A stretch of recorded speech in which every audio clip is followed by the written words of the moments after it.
Good morning, children. Welcome to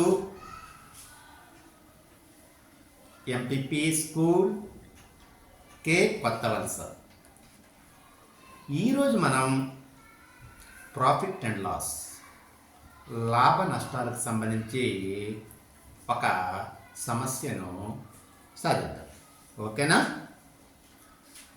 చూడండి, 480 రూపాయల విలువ కలిగిన వస్తువును 500 రూపాయలకు అమ్మినట్లయితే లాభ శాతం ఎంత? ఆన్సర్ చూడండి.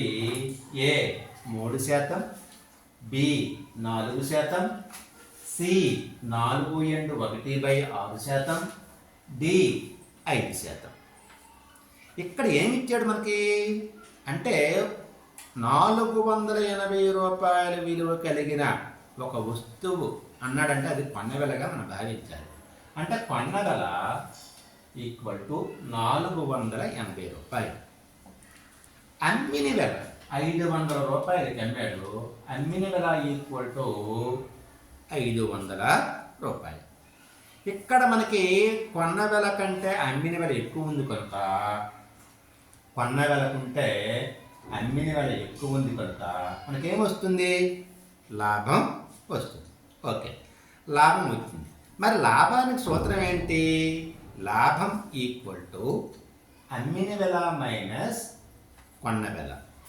ఓకే, లాభం ఈక్వల్ టు అమ్మిన వెల 500 రూపాయలు మైనస్ కొన్న వెల 480 రూపాయలు ఈక్వల్ టు 20 రూపాయలు లాభం వచ్చింది. ఓకేనా? ఇప్పుడు మనం లాభ శాతం కనుక్కోవాలి. లాభ శాతానికి సూత్రం ఏంటి? లాభ శాతం ఈక్వల్ టు లాభము బై కొన్న వెల ఇంటూ 100. ఓకేనండి? ఈక్వల్ టు లాభము 20 రూపాయలు బై కొన్న వెల 480 రూపాయలు ఇంటూ 100. ఓకే, చూడండి, మనకి ఈ భిన్నంలో ఒకలాంటి ప్రమాణం ఉంటే మనం తీసివేత చేస్తాం, అంటే తీసేయాలన్నమాట. సో మనకి ఈక్వల్ 20/480 ఇంటూ 100. ఓకే, ఈ సున్నాకి పోయింది. ఈక్వల్ 200/48. ఓకేనా? 200/48. చూడండి, 224 తెలుస్తుంది. 224 200 తెలుస్తుంది అనమాట. ఈక్వల్ 100/24 212 తెలుస్తుంది. 250 తెలుస్తుంది. ఈక్వల్ 50/12 2 తెలుస్తుంది. 225 తెలుస్తుంది. ఓకేనా? ఈక్వల్ 25/6.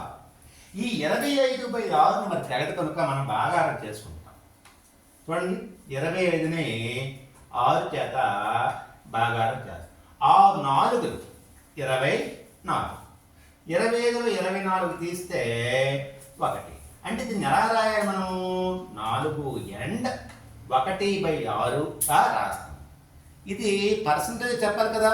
సో పర్సంటేజ్ గుర్తుని పెట్టుకోండి. అంటే లాభ శాతం ఎంతంటే 4/1/6%. మరి ఆన్సర్స్ ఏమి ఇచ్చాడు చూడండి ఒకసారి. ఏ 3% ఇచ్చాడు, బి 4% ఇచ్చాడు, సి 4/1/6% ఇచ్చాడు, డి 5% ఇచ్చాడు. అంటే ఆన్సర్ సి అన్నమాట. ఓకే, ధన్యవాదములు.